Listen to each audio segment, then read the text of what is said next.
평화를 원한다면 전쟁을 준비하라. 로마의 군사 전략가인 베게티우스가 한 말이다. 손자병법에서 손자는 가장 최고의 전략은 싸우지 않고 이기는 전략이다. 라고 하였다. 싸우지 않는 것과 이기는 것은 같은 말이다. 평화 속에 전쟁이 있고 전쟁 속에 평화가 있다. 마치 밤과 낮이 한 몸이듯이 전쟁과 평화는 한 몸이다. 밝음을 원한다면 어둠을 알아야 하고 어둠을 알려면 밝음을 알아야 한다. 평화를 원한다면 전쟁을 알아야 하고 전쟁을 알려면 평화를 알아야 한다. 평화의 소중함을 이해해야 전쟁을 잘 준비할 수 있다. 전쟁을 잘 준비해야 평화를 지킬 수 있다. 그러나 실제 전쟁이 난다면 무조건 이겨야 한다. 적당히 이긴다거나 적당히 진다는 것은 없다. 춘추 전국시대의 마릉 전투를 통하여 손자병법을 만나보자. 위나라는 동으로는 재, 서로는 진, 남으로는 조, 북으로는 조에 둘러싸여 있었다. 사방이 막혀있기 때문에 영토 확장을 위해서는 전쟁이 필수였고 당시 군주였던 해왕은 많은 인재를 영입하고 전쟁을 통한 국력 신장을 꾀하고 있었다. 그러나 13년 전 위는 조를 침공하다 조의 구원 요청을 받아들인 재의 참전으로 많은 군사를 잃고 패한 경험이 있었다. 서쪽의 진과는 수시로 전투가 있었다. 그러다 잠시 소강 상태에 접어들었던 틈을 타 위는 이번에는 한을 침공하였다. 태자 신을 총사로 삼고 위의 명장 방연을 함께 보내어 10만의 군사로 한을 공격하게 했다. 한미제의 사신을 급파하여 구원을 요청하자 제의 중신들은 회의를 거듭하였다. 당시 회의장에는 당시 제 왕이 아끼던 손빈이 군사의 자격으로 참석해 있던 중이었다. 왕이 손빈에게 계책을 묻자 손빈은 다음에 계책을 내놓는다. 무릇 위나라는 스스로 그 국세가 강성함을 믿고 지난번에는 조나라를 공격하였고 이번에는 한나라를 공격하고 있습니다. 위나라는 잠시도 우리 제나라에 대한 원한을 잊지 않고 있을 것입니다. 만약에 우리가 한나라를 구하지 않는다면 그것은 바로 우리가 한나라를 위나라에 주어 위나라를 살찌게 만드는 일이 됩니다. 그래서 한나라를 구하지 말자고 하는 사람들의 말은 옳지 않습니다. 지금 한나라에 대한 위나라의 공격이 지금 시작되었으므로 한나라는 아직 대항할 힘이 있는 상태입니다. 그런데도 우리가 미리 구원군을 보낸다면 그것은 바로 우리가 한나라를 대신해서 위나라의 평화를 맞이하는 일이 됩니다. 그렇게 되면 한나라는 안전함을 즐기게 되는 상황이 되는 반면에 우리는 위나라의 공격을 받게 되어 그 위험을 대신 하게 되는 결과가 됩니다. 그래서 한나라를 구원하자고 하는 사람들의 말도 옳지 않습니다. 대왕을 위해 한 가지 계책을 말씀드리겠습니다. 일단은 한나라를 반드시 구해준다고 사자에게 말하여 한나라 사람들의 마음을 안정시키십시오. 한나라 사람들은 우리가 구원병을 보낸다는 사실을 알게 되면 온 힘을 기울여 위나라의 공격에 맞서 싸울 것이고 위나라도 역시 있는 힘을 다하여 한나라를 공격할 것입니다. 우리는 위나라가 지칠 때까지 기다렸다가 서서히 군사를 발하여 진격하여 지칠 대로 지친 위나라 군사들을 공격하여 한나라를 구원한다면 힘은 작은 힘으로 큰 공을 세울 수 있습니다. 어찌 앞서의 두 가지 방책보다 못하다 하겠습니까? 왕은 기뻐하며 이 계책을 채택한다. 전투 전 한은 신정을 새 도읍지로 정했다. 전투는 바로 이곳에서 진행되었다. 당시 한은 신불의 변법으로 나라의 국력이 많이 신장되어 있었으며 신정은 견고한 도시였기에 함락하기 쉽지 않았다. 게다가 제의 원군이 곧 도착할 것이라는 소식이 전해지자 한의 병사들은 죽을 힘을 다해 맞섰고 위의 공격을 수차례나 막아냈다. 공성전은 지루하게 전개되었다. 바로 이때 위의 진영에 급보가 도착했다. 제의 군사들이 위의 도성인 대량을 향하여 진군하고 있다는 것이었다. 그러나 이번에는 위도 당하고만 있지는 않았다. 이미 지난 계릉 전투에서 낭패를 보았던 방에는 태자 신의 군사를 대량에 남겨두어 만약의 사태에 대비하고자 했던 것이었다. 태자 씨는 결사적으로 제의 군사들을 막았다. 그리고 방연이 이끄는 군대가 곧 위의 국경에 도달하자 쟤는 군사를 돌이켜 회군하고자 하였다. 그러나 이는 모두 손빈의 계책이었다. 손빈은 평소 위의 군사들이 제의 군사들을 얕잡아 보고 있다는 것을 알고 있었다. 게다가 손빈 자신이 직접 참전했다면 방연은 무슨 수를 써서라도 자신을 죽이려 할 것이라는 것 또한 잘 알고 있었다. 손빈은 정기에게 곧 계책을 낸다. 병법에 이르기를 백리를 추격하여 승리를 얻고자 하는 군사들은 그 장수를 잃게 되며 50리를 추격하여 승리를 얻고자 하는 군사들은 그 군사의 반만이 목적지에 당도하게 된다고 했습니다. 일반적으로 철군하는 쪽은 추격하는 쪽보다 불리합니다만 저는 이를 이용하고자 합니다. 군사께서는 어떤 계책을 쓰시려 하십니까?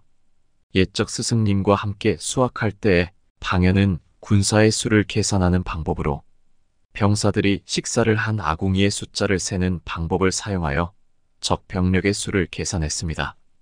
이를 이용할 것입니다. 오늘 저녁 군사들이 취사할 때에는 10만 명이 밥을 먹을 아궁이를 만드십시오. 그리고 다음 날부터는 그 숫자를 절반으로 줄여나가시면 방연은 필시 우리 군사들이 적지에 들어와서 겁을 먹고 탈주하고 있다고 생각할 것입니다.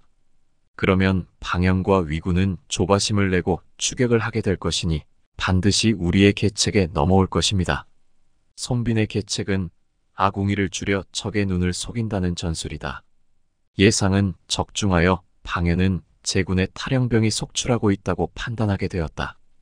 위에 방연 장군은 태자, 신과 군사를 기병 위주로 편제하여 이대로 나누고 후방에는 조카인 방총이 나머지 군사를 지휘하여 따라오게 하였다. 그만큼 마음이 급해진 것이다. 위군은 행군 속도를 2배로 올려서 추격하기 시작했다. 그러나 이러한 상황은 제 척후병들에 의해 수시로 보고되었고 곧 손빈은 이들이 곧 마릉에 도착할 것이라고 예측하였다. 마릉은 계곡이 깊고 숲이 험준하여 매복을 두기에 적합한 곳이었다. 손빈은 마릉의 계곡에 있는 나무들을 모두 베어 길목을 막으리고 지시했다. 그리고는 계곡 가운데에 있는 큰 나무의 껍질을 벗기고는 직접 수치로 다음과 같이 기록했다. 방연은 이 나무 밑에서 죽는다. 군사 손빈은 적다. 손빈은 계곡 양쪽에 궁사일만을 배치하고 이 나무에서 불빛이 비치는 순간 그곳을 집중적으로 쏘라고 지시를 내리고는 각처에 군사 배치를 마쳤다. 곧 저녁이 되었다. 저녁 무렵 위나라의 방연 장군이 이끄는 군사들은 계곡에 도착했다. 그러나 계곡 곳곳에는 나무들이 어지럽게 잘려 넘어져 있었다. 방연은 이는 제군이 후퇴한 흔적이라 여겼다. 그런데 유독 한 그루의 나무만이 서 있었고 하얀 속살을 드러내고 있는 것이 아닌가. 호기심이 발동한 방연은 그 나무를 향하여 갔다. 어두워서 잘 보이지는 않지만 무슨 글자가 새겨져 있었다. 방연은 글자를 읽기 위하여 횃불에 불을 피웠다. 글자를 읽은 그는 흠칫 놀랐다. 이 모든 것이 손빈의 계략이었다. 그 순간 사방에서 무수히 많은 화살이 날아왔고 위군은 화살을 맞고 쓰러지기 시작했다. 방연 역시 화살을 맞고 중상을 입었다. 방연은 다음과 같은 말을 남기고 자결했다고 한다. 결국 손반의 명성을 떨치게 해주었구나. 위나라의 태자, 신이 이끄는 군사들 역시 매복에 걸려 대부분 죽임을 당했고 태자는 제군의 포로가 되었다. 손빈은 방연의 시신의 목을 베었고 태자를 함거에 가두었다. 그러나 그날 밤 태자는 욕을 당할 것을 염려하여 칼을 빼 자결했다. 원래 태자를 죽일 생각이 없었던 손빈은 태자의 죽음을 듣고 탄식하였다. 후미에서 따라오던 위군 역시 제군의 기습으로 대패하였다. 손자병법의 지형편을 보자. 손자는 지형에는 통형, 쾌형, 지형, 애형, 험형, 원형의 6가지가 있다. 아군과 적군이 모두 왕래할 수 있는 곳이 통형이다. 통형에서는 태양이 비추는 고지대를 선점하여 주둔한다. 양식 보급로를 잘 이용하면 전쟁에서 유리함을 얻는 지형이다. 전진은 쉽지만 반대로 후퇴는 곤란한 곳이 궤형이다. 궤형에서 적의 방비가 없으면 출진하여 승리할 수 있고, 만약 적이 대비를 하고 있다면 출격하여 승리할 수 없으며 후퇴가 곤란하여 불리한 지형이다. 아군이 출격해도 불리하고 적군이 출진해도 불리한 곳이 지형이다. 지형에서는 적이 이익으로 아군을 유인해도 출격해서는 안 된다. 아군을 인도하여 후퇴하다가 적이 반쯤 쫓아오기를 기다려 공격하면 이득이다. 길이 좁은 A형에서는 아군이 선점하여 주둔하고 필히 아군을 배치하여 대적한다. 만약 적이 선점하여 적병이 배치되어 있으면 쫓지 말고 적병이 없다면 추종하여 패배시킨다. 험형에서는 아군이 선점하여 주둔하고 필히 태양이 비추는 고지에 주둔하여 대적한다. 만약 적이 선점하여 주둔한다면 아군을 인도하여 후퇴하고 쫓아 들어가지 않는다.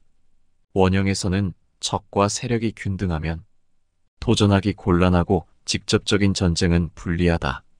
이런 6가지 원칙이 지형을 이용하는 길이다. 장군의 임무는 중대하니 세심히 관찰하여야 한다.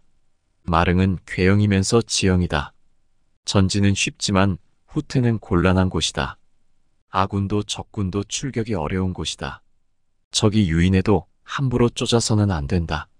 위나라의 명장 방연조차 제나라의 손빈의 계책에 감쪽같이 넘어가고 말았다. 손빈의 아궁이를 줄여 적의 눈을 속인다와 유사한 작전을 조선의 이순신 장군도 사용했다. 목포 유달산의 노적봉은 해발 60m의 바위산에 불과하지만 외적을 물리친 이순신 장군의 호국혼이 담겨있다. 정유재란 때 12척의 배로 불가능해 보였던 명량대첩을 승리로 이끌고 전열을 재정비하는 동안 조선의 군사와 군량민은 턱없이 부족하여 바로 외적이 쳐들어온다면 함락될 수밖에 없는 위기에 놓여 있었다. 이때 노적봉은 아주 큰 역할을 하였다. 유달산 앞바다에 외적의 배가 진을 치고 조선군의 정세를 살피고 있을 때 이순신 장군은 노적봉을 이용하여 위장 전술을 펼쳤다. 노적봉 바위를 이형으로 덮어 마치 군량미가 산처럼 많이 보이게 하고 새벽에 바닷물에 백토를 풀어 밥 짓는 쌀뜨물처럼 보이게 하여 왜군들이 군사가 많은 줄 알고 스스로 물러나게 하였다. 이러한 일이 있는 후로 이 봉우리를 노적봉이라 부르게 되었다. 손빈과는 반대로 군사가 줄어드는 것이 아니라 군사가 많은 것으로 보이게 하여 왜군을 물러가게 하였다. 손빈은 한나라의 구원병을 보낼 때도 그 시기를 가름한다. 섣불리 서둘러 가면 한나라 대신에 위험에 노출되고 너무 늦으면 한나라는 패망하고 말 것이다. 위나라와 한나라가 치열하게 싸워 힘이 빠지길 기다려 출격한다. 가장 적합한 때를 기다릴 줄 알아야 한다. 바로 손자병법의 5원칙 중 둘째인 천시를 말하는 것이다. 냉혹한 국제관계의 치열한 계산을 엿보게 하는 대목이다. 손자병법은 군사책일지도 모르고 손자병법은 문학책일지도 모르고 손자병법은 철학책일지도 모릅니다. 오늘 준비한 손자병법의 이야기가 현대사회에서도 위기의 순간에 다시 한번 돌아볼 필요가 있다고 생각합니다. 2000년 전의 저술이 오늘에도 진가를 발휘하고 있습니다. 끝까지 시청주셔서 감사합니다. 여러분의 앞날에 지혜가 울창하시길 기원합니다. 구독과 좋아요는 제가 글 작업하는데 힘이 됩니다.